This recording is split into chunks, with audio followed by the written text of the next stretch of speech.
disseram que você tem na sua cabeceira algo que é o segredo, um dos segredos do seu sucesso. É isso aqui. O que é isso? Isso aqui é um bloquinho, foi com a ideia e sou obrigado a anotar. E é fatal, tá certo.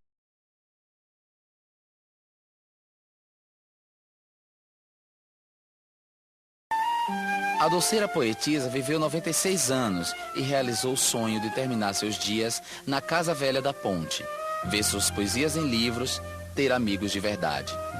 Ela dizia que foi feliz. Gosto de fazer os doces, eles me dão dinheiro, são muito apreciados, é uma forma de comunicação também. E os meus poemas me vêm muito independente, às vezes, da minha vontade. E vem como um impulso interior e escrevo ele.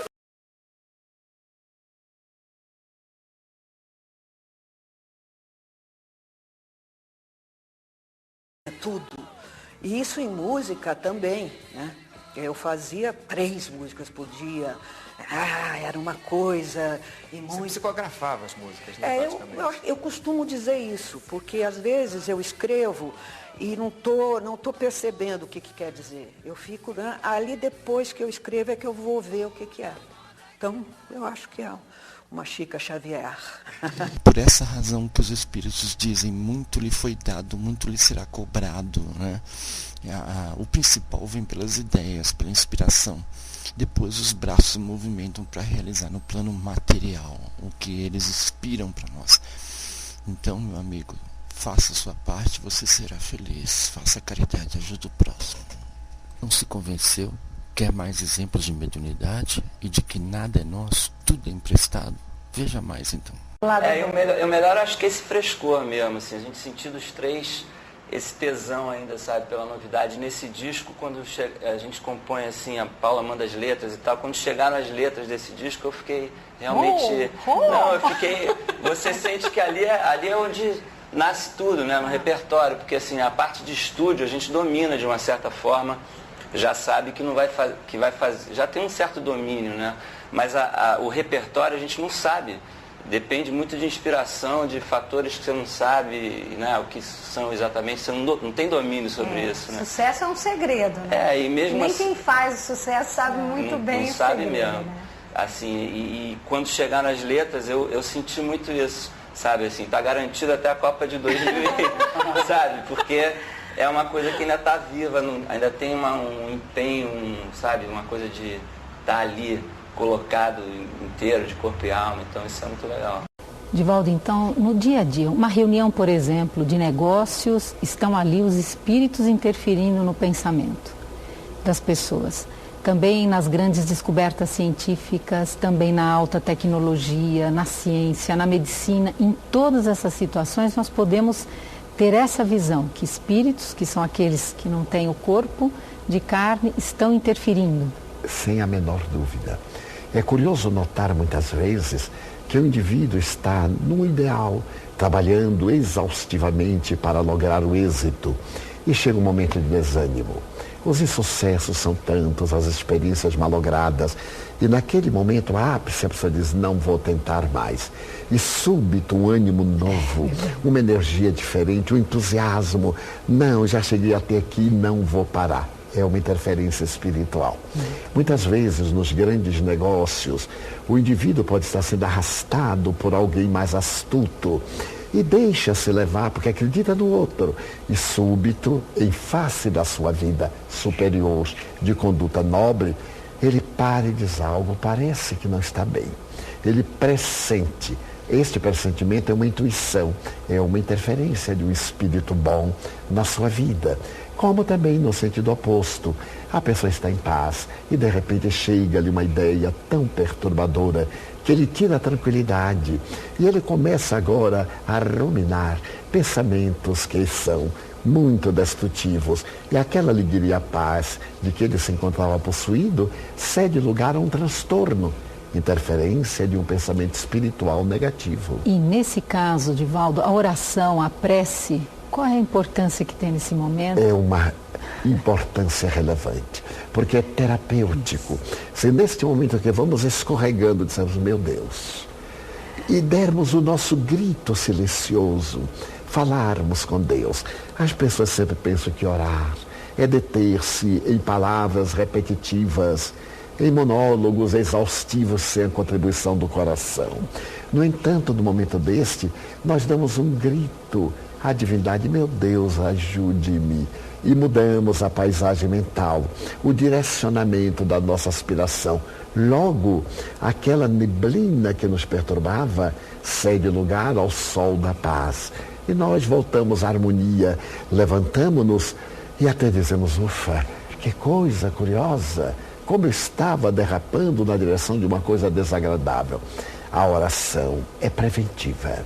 Ela é, portanto, uma terapêutica especial para prevenir males. E é também curativa. Mesmo quando se instala o processo negativo, um processo morbífico, a oração contribui maravilhosamente para o refazimento de forças. E o indivíduo se restaura porque ele vincula-se a Deus. Esse o papel do sofrimento, nos despertar para o amor ao próximo. Veja mais exemplos de mediunidade. Culturas de todo o mundo acreditam que divindades e outras entidades não humanas frequentemente se comunicavam por intermediários chamados de profetas. No Alcorão está escrito que Deus enviou um profeta a cada grupo de pessoas no decorrer da história. Muitas culturas nativas americanas acreditavam que Deus falava por meio dos xamãs, como os oráculos da Grécia Antiga. Um oráculo é uma pessoa, mas uma pessoa em algum estado divino, um estado alterado de algum tipo, que é capaz de ouvir as vozes dos deuses e depois traduzi-las em uma linguagem humana acessível. Mas o mesmo fenômeno se aplicaria aos textos religiosos judaico-cristãos? As histórias bíblicas de anjos e milagres poderiam se referir a um contato ou inspiração de alienígenas antigos? As visitas ou aparições vinham trazer algum dom para abrir a mente, para levar a uma nova percepção, criar uma nova possibilidade, ou uma nova percepção artística sobre algo ou a um novo plano para a humanidade. Costumamos ficar presos em algum tipo de pensamento que deve romper os próprios limites, mas estamos presos e somos incapazes de ter uma perspectiva transcendente.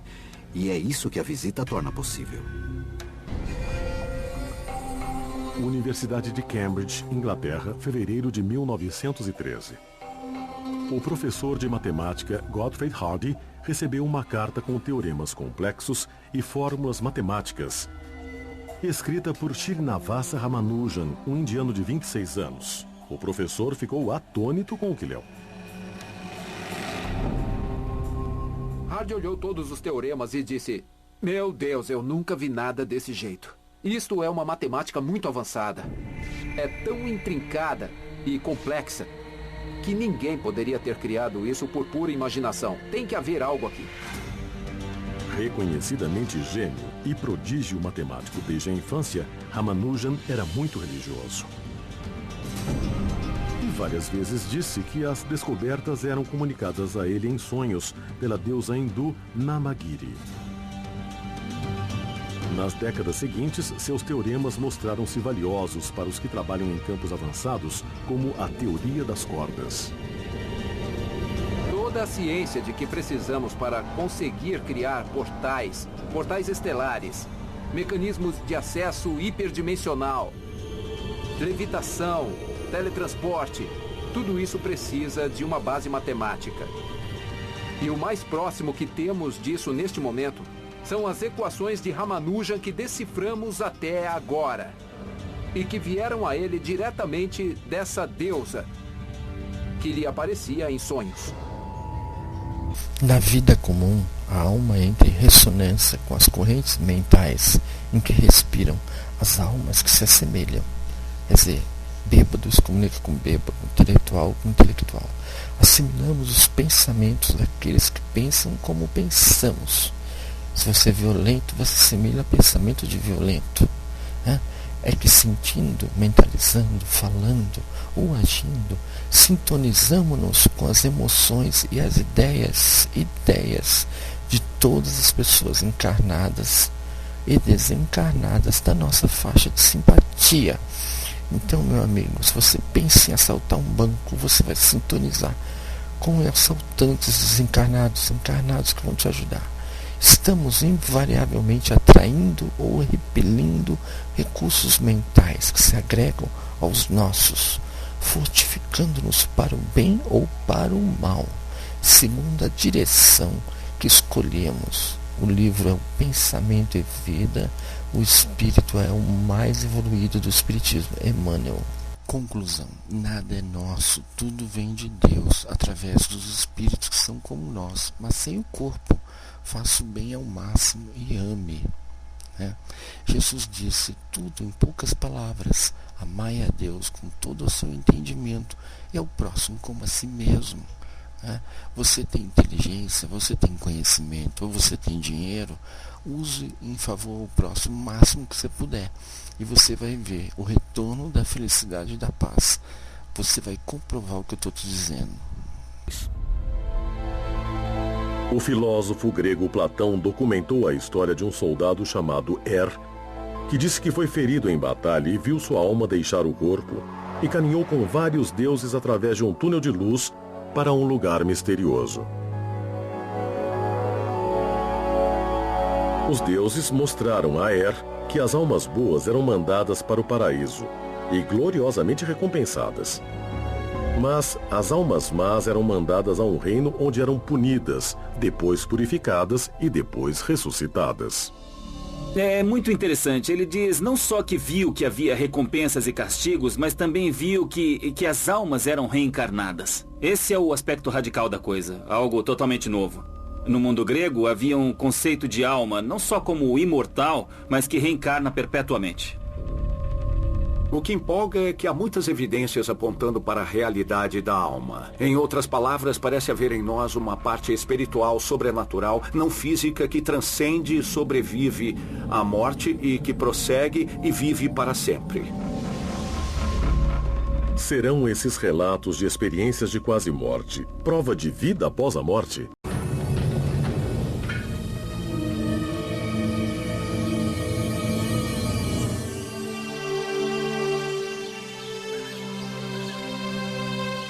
Pensacola, a casa de Maria Hagdorn. Ela tem 2 filhos, Mia, de 2 anos, e Ian, de 5 anos. Ian está muito doente. Seu filho sofre de uma rara doença do coração. Quando se esforça demais, fica sem ar e desmaia. Idas ao cardiologista são frequentes. A observação é obrigatória. Ian sofreu 6 cirurgias antes de fazer 4 anos. He was a big, healthy 8.5-pound baby, and they took him off. They said to take a bath, give him a bath, and they never came back. Over an hour went by, so I sent my husband off to find the baby, and he came back quite a bit later with 2 doctors, and they were all crying, very visibly shaken, which I knew that the news was not good. Disseram que Ian não sobreviveria um dia. Só uma cirurgia de emergência o salvaria. 6 horas após nascer, Ian sofreu uma grande cirurgia. Ian had underdevelopment of the pulmonary valve, which is the artery right here we see in this drawing. And that caused the right side of his heart not to develop as well. And what that leads to is a lack of oxygen in his blood. So it's a condition where he is essentially suffocating because not enough oxygen is delivered to the brain and to the rest of the body.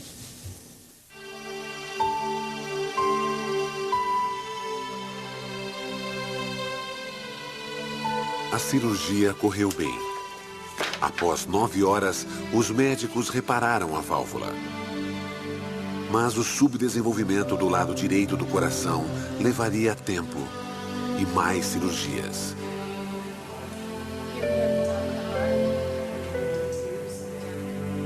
A vida de Ian ainda corre risco. O que traz Jim aqui é um evento que ocorreu 1 ano antes de Ian nascer. My dad was a police officer, and he walked into Radio Shack, and he could tell something was going on. 2 guys up at the front desk pulled a machine gun out of their overcoat and pointed it at the manager. And my dad pulled his revolver and said, "Drop your weapons, I'm a police officer." And somebody was shooting him quite immediately after he said that. Where 12 people get lightheaded. Jim e Maria revêem a autópsia do pai. A causa da morte se destaca para quem a lê. Seu pai morreu devido a uma artéria pulmonar rompida causada por um tiro. A mesma artéria que faz Ian sofrer. Mas algo mais estranho aconteceu. The first time was when he was about 3, and I was doing some work in my office, and he was making quite a bit of noise, and I had threatened him with a spanking if he didn't quiet down. And he stood there and looked at me and said, "When you were a little girl and I was your daddy, lots of times you were bad and I never spanked you." Which just kind of blew me away. He didn't get a spanking. Ian começou a falar mais sobre o avô. Growing up, we had 2 cats, a black cat and a white cat, and the black cat was Maniac, and the white cat was Boston. So one day I was doing something, and Ian came over to me and he said, "Mom, when you were a little girl and I was your daddy, what was my cat's name?" And I said, "Maniac?" And he said, "No, the white one." And I said, "Boston?" And he said, "I used to call him Boss, right?" So he knew the color of the cats, and he knew the nickname that only my dad used to call Boston. Maria tem muitas histórias como esta de Ian. Ela está convencida de que Ian é seu pai reencarnado. Não são só as histórias, mas também a prova física. A correlação entre a doença e a lesão mortal do pai removeu todas as dúvidas. Much of these cases often involves memories and statements and behaviors. The birthmarks are something that's completely objective, and it's something that is beyond memory or beyond chance. Talvez a memória de Ian o engane. Talvez o que diz esteja ligado ao avô por mero acaso. Mas a combinação de memória e prova física é muito convincente. I didn't want to go back, but God just gave me to you. God gave you to your mom? Even though you didn't want to come back?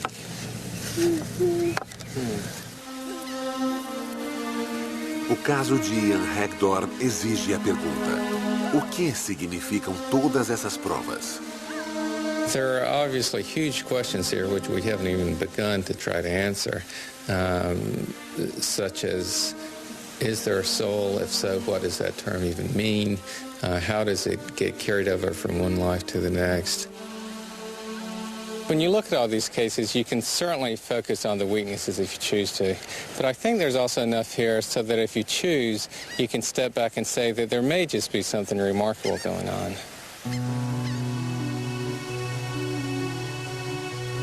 Se o Dr. Tucker estiver certo, as lembranças de todas as crianças podem significar que a morte pode ser apenas um caminho para uma outra vida.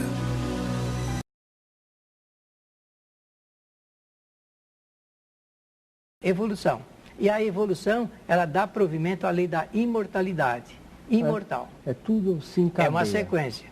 Imortalidade, evolução, reencarnação, livre-arbítrio e causa e efeito. São as 5 leis prioritárias no universo. E todos os espíritos no universo inteirinho se encontram enquadrados nessas 5 leis prioritárias. A família também se enquadra. A família é o ponto de encontro entre espíritos amigos e adversários. Toda a família tem espíritos amigos e também adversários entre si. Eu não falei inimigos, poderia falar, mas eu só falei a palavra adversários. Então, o que acontece nessa ligação? Existem fatos que são dramáticos de outras encarnações.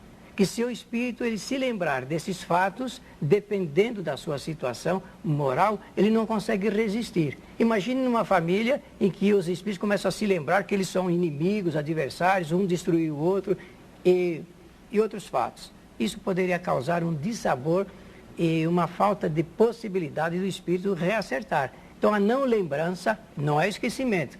Nós não esquecemos, apenas não lembramos. Nesse momento. Nesse momento enquanto encarnado. Assim mesmo Allan Kardec, estudando o assunto, diz, existem momentos em que existem rasgos assim de lembranças, às vezes muito pálidas e outras vezes fortes do espírito. Até porque quando a gente vai colocar o corpo na cama para descansar, e nós usamos aqui na Terra para eu vou dormir, eu não vou dormir. Eu vou deitar, eu vou me afastar do corpo. Nesse momento do afastamento do corpo, há uma lembrança quase que total. Toda noite a gente amplia esse quadro de memória de outras encarnações, do relacionamento que tem com os espíritos. Por isso que de vez em quando a gente tem alguns chamados sonhos conturbados, de sofrimento, de dor, de desesperança, por causa dessas lembranças. Existe já uma preparação anterior espiritual, no plano espiritual, para a família, Divaldo? Existe uma programação das reencarnações automáticas.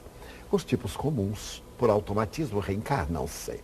Mas existem as reencarnações programadas para os missionários, para aqueles espíritos que vêm à Terra em tarefas especiais, para aqueles outros que vêm carregando uma grande cruz. E principalmente quando os pais estão por reencarnar-se, já tomam conhecimento do que vai acontecer.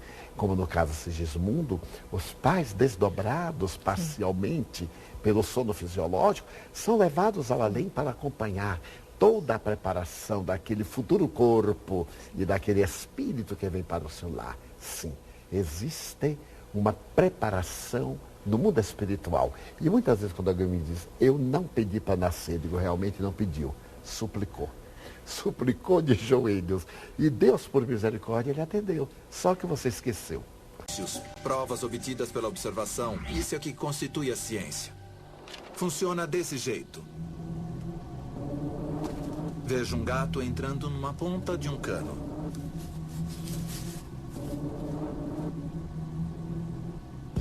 Em seguida, vejo um rato desavisado entrando pela outra ponta. Ouço um guincho, um miado e o som de um abocanhar. Com base no comportamento conhecido de gatos e ratos, posso propor uma teoria sobre o que aconteceu no interior do cano, mesmo sem ter realmente visto. Há muitas outras coisas lá fora que o olho humano simplesmente não tem condições de ver naturalmente. Por que não vemos os espíritos e nem ouvimos deles a maioria? Porque não agiríamos naturalmente. Deus quer nos provar para ver, para termos realmente valor nos nossos atos. Se fizermos caridade por compaixão, tem muito mais valor do que a caridade forçada porque alguém disse. Se não roubávamos porque não queremos causar prejuízo ao próximo, tem muito mais valor do que porque estamos sendo vigiados. Esse é um planeta de provas e expiações, e por isso os espíritos têm que ficar invisíveis. E somos observados. Aqui é um verdadeiro BBB, Big Brother divino.